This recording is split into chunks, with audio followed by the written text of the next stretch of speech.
A economia está fazendo uma revolução na nossa maneira de enxergar a vida. O chiclete que jogamos no chão está relacionado com a produção de zinco na China e com a dor de barriga do negão que fuma um baseado no Tahiti. O presidente da China é o homem mais poderoso do mundo e olha para trás toda vez que ouve o espirro de um segurança na porta de entrada do centro de convenções. Faz frio hoje e as ruas de Ognatoki exalam um odor mais fétido que o habitual. Uma mistura de suor, maus hábitos e esgoto. As ruas de Ognatoki resplandecem uma alegria de alucinógenos, uma euforia de anestésicos com guaraná, um frenesi esquisito e não muito sincero. A produção de dopamina no cérebro é a última grande descoberta da ciência, a substância da felicidade. Quando se achava que nada em nossa vida fazia sentido, descobre-se que todos os nossos momentos de prazer estão diretamente relacionados com sinapses no cérebro que levam à produção da dopamina, que nos diz que tudo está bem.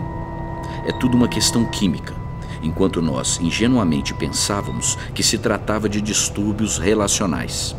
Brevemente, estaremos tomando doses cavalares de dopamina logo após o jantar. É o futuro das relações e dos negócios. Dopaminas Delivery. Entregamos em sua casa momentos inesgotáveis de satisfação. Isso é muito bom. A Mariana, com aquele biquininho verde, é sem a menor possibilidade de dúvidas a mais perfeita composição na face da Terra. Como se não bastasse aquele corpo moreno, aqueles olhos irritantemente verdes, a pele lisinha, quadris sexuais, jeito de andar ligeiramente displicente, ela ainda olha pra gente com aquele olhar analítico de gente inteligente. Como se não fizesse a menor diferença para o mundo o fato dela ser a quintessência da perfeição. Quem é você? Pergunta ela com olhar de inquisição. O que você traz de volta para o mundo? E eu tenho que abaixar meus olhos com medo da minha estúpida ereção. As ruas de Ognatoki exalam um cheiro extremamente peculiar quando nos sentimos sozinhos ou quando começa a chover e sentimos falta de um medo que nunca admitimos ter.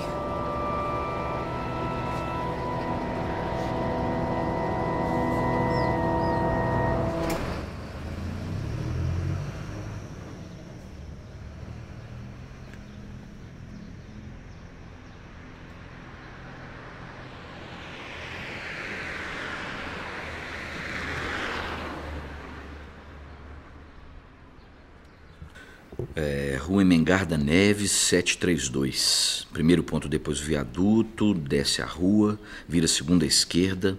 É a primeira casa depois da fábrica de shampoo. Portão marrom, interfone. O jeito que ela me olhou foi uma espécie de lapso sensorial, temporal. Eu ainda não sei como ela conseguiu fazer isso, mas eu sei que esse tipo de poder não devia ficar disponível assim, ao acesso de qualquer um. Mas até que minha reação foi razoável. Sorri, desviei meus olhos, dei as costas e desci a rua em direção ao meu destino. Sensato. E se formos analisar as justificativas para minha reação, elas são também bastante razoáveis. É noite, a rua estava extremamente mal iluminada, o que pode dar margem a erros de julgamento. B. Eu não sou exatamente o que pode se chamar de um cara bonito, então ela poderia estar olhando por mim e não para mim. C. Ela podia se sentir ofendida ou ameaçada perante qualquer tipo de atitude minha e me tacar aquele livro na cabeça, por exemplo. D. Eu sempre me achei incapaz de seduzir alguém num primeiro olhar. E. O impulso inicial, estatisticamente falando, é ineficaz. Embora quase sempre ele esteja certo. O tempo em Ognatoki, antes um potente aliado, se transmutou em um novo e temido algoz, com seu machado e capuz negros. Havia um pedaço de carne caído no chão, e os cachorros rodeavam a cozinha, ansiosos, frente ao olhar de repreensão de Dona Maria. Geraldo, o pastor alemão, que geralmente era o mais ousado, elaborava cuidadosamente a sua abordagem, analisando a distância do pedaço de carne até a porta, o tempo de reação de Dona Maria e a posição dos cachorros adversários com relação ao alvo. Respirou profundamente, não sem antes dar uma olhada na localização da vassoura, e jogou o peso de seu corpo em cima das patas traseiras. E quando foi dar o bote, Francisco, o vira-latas, avançou intrepidamente na sua frente, pegou a carne e desapareceu pela porta da sala. Geraldo, que já havia iniciado a sua empreitada, acabou tendo que completar o salto para dar de cara com o olhar furioso de Dona Maria, que já esticava a mão para alcançar a vassoura de Piaçava.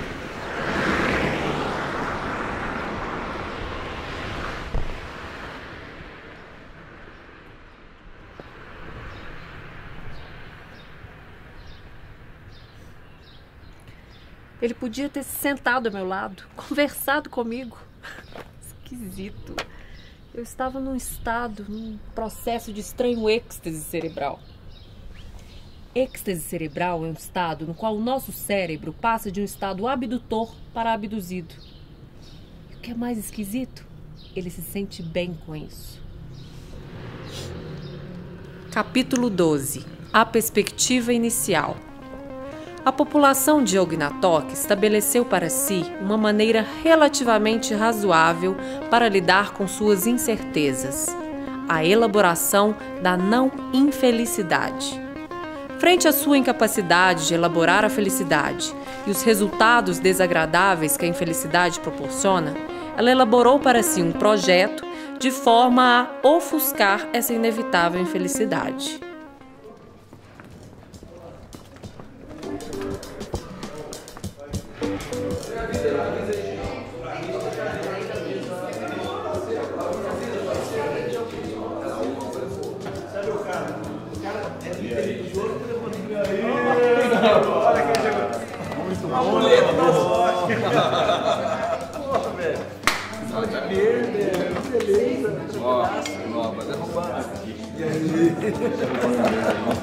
Senta aí, ó. E aí? E aí? Futebol, política ou mulher? Nenhuma das opções. A gente tá falando daquele cara lá do Dalai Lama, que ele é um fadinha disfarçado de monge. Uma fadinha? Pegou pesado. Pegou pesado. Olha, o cara foi expulso do país dele por ter defendido o povo. Ó, ele vive de doações por gente que acredita na causa dele. Eu também me doação. Tô morrendo de dó, tô morrendo de dó. Igual o todo mundo. Fica ali andando de Mercedes, viajando pra lá e pra cá. Mó luxo, pô. O cara é afogado. Não, Fernando, fala sério. O cara é do bem ou não é? Sei lá, cara, mas o cara fala bem. Não, ele fala bem. Aqui, ó, pra mim, o cara é o Paulo Coelho de Sais. Tudo bem, ele pode até As bactérias se reproduzem através da duplicação de seu DNA e de uma posterior divisão em duas células. É uma forma sexuada de reprodução, o que deve gerar muita polêmica no micromundo das bactérias. Os seres humanos, por outro lado, são seres sexuados, o que não necessariamente significa que eles sejam sexuais e muito menos sensuais. E devido às imposições sociais e também pessoais, grande parte da sociedade humana é levada a uma assexualidade involuntária, através da negação da possibilidade do sexo. O Dalai Lama, por exemplo, ele é sexuado por uma questão de escolha. O cara não quer tomar choque, o que ele faz? Desliga a tomada, passa a viver a luz de velas. É uma escolha, é esquisita, mas é uma escolha. Aí falou o mestre Amuleto. As ruas de Ognatock adquiriram com o tempo uma capacidade de omitir o que se corrompe por dentro. E como uma armadura que se veste quando se vai para uma batalha, elas garantem uma suposta invulnerabilidade para seus incautos habitantes. Naquela noite em especial, seu Osório se levantou e caminhou silenciosamente para a janela.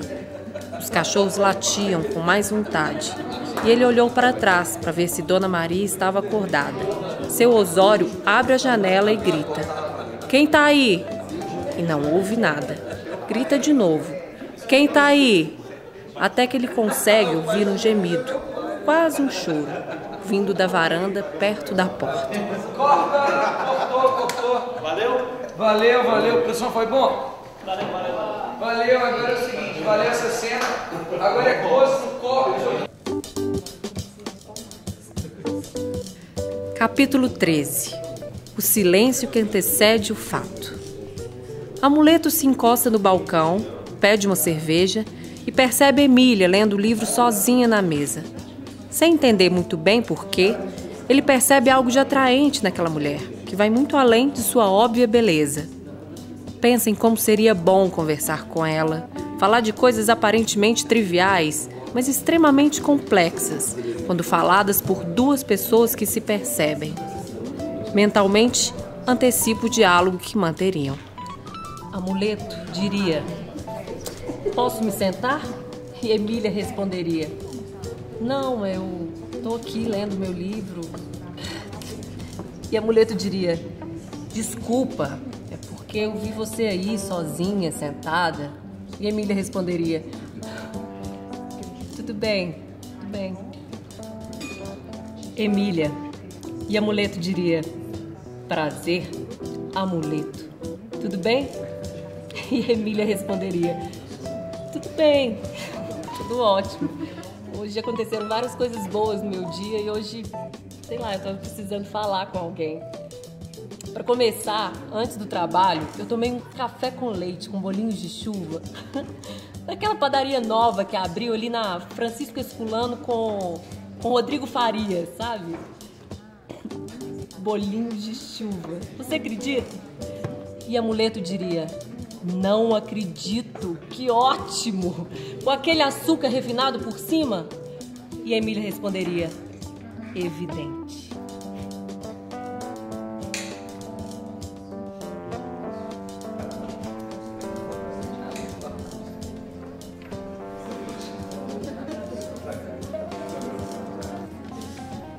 Eu devia ter colocado o sutiã. Detesto parecer disponível, mas os bicos dos meus seios estão gritando por baixo da minha blusa. O jeito dele respirar, o sentido paralelo em tudo que ele fala, o cheiro de homem, o desleixo. Ai, idiota, burra, devia ter colocado o sutiã.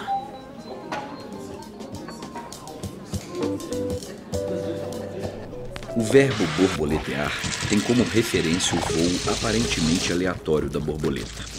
Apesar da óbvia beleza natural de seu movimento e da necessidade biológica de seu deslocamento entre fontes variadas de alimento, essa versão específica do verbo se restringe ao gesto de voar, sem a conclusão esperada do movimento, que seria pousar em alguma coisa. Dessa maneira, o borboleteador se caracteriza pelo ato de substituir a sua incapacidade ou seu medo de pousar pela valorização extremada do voo em si. Os voos são lindos, mas geralmente não chegam a lugar nenhum. E como diria meu avô, borboleta que não pousa acaba morrendo de fome. As ruas de Ognatoki traduzem com estranha exatidão os equívocos elementares cometidos desde então. De uma forma estranhamente funcional, os habitantes se aproximam uns dos outros exatamente nisso que mais os afasta de si mesmos. São aproximadamente 6.900 idiomas já catalogados no mundo, o que eleva as dificuldades de comunicação a níveis extremamente preocupantes. Domingo à tarde, por exemplo, eu tinha um futebol marcado com meu chefe, o que era uma garantia extremamente boa de conseguir aumentar o seu nível de simpatia comigo.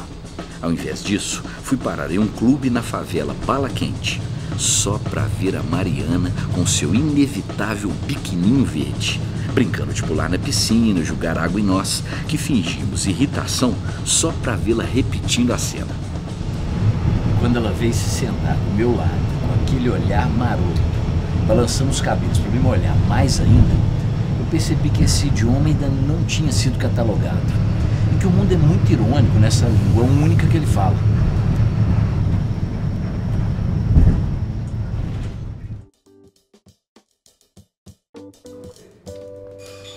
Capítulo 14. Afinal, nada é dito. Amuleto se aproxima da porta, e observa com desânimo aquela cena que já lhe é habitual. Olha para todos, respira fundo e diz para si mesmo: eu não me lembro dos detalhes desse filme, mas eu sei que o final é muito ruim. Faz menção de sair, mas volta-se novamente para o bar e olha para Emília. No mesmo momento em que ela levanta sua cabeça e o encara com um olhar... Corta! Valeu. Acabou? Peraí, foi bom som? Som ok. Som, valeu. Bom. Seguinte, ô Laudimir, tá acabando aqui o rolo, troca pra mim. Olha, a próxima cena agora, a última cena, plano de detalhe aqui no livro, vai ter que mudar a luz. Valeu, galera. Ognatoki é uma cidade como outra qualquer, onde pessoas se afogam em rios, tecem teias disformes, respiram um ar descompassado e mentem para quem estiver disposto a ouvir.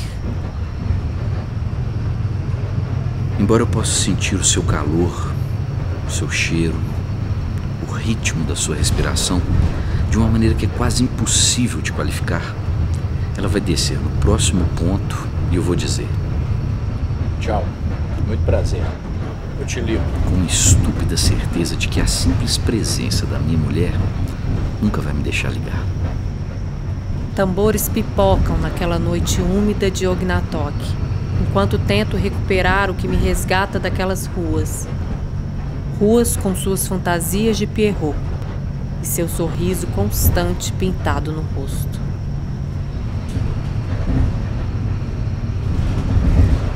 O ônibus se aproxima do meu ponto. Eu me levanto. Eu puxo a cordinha encebada para parar. Olho para ele. E ele está longe. Longe demais.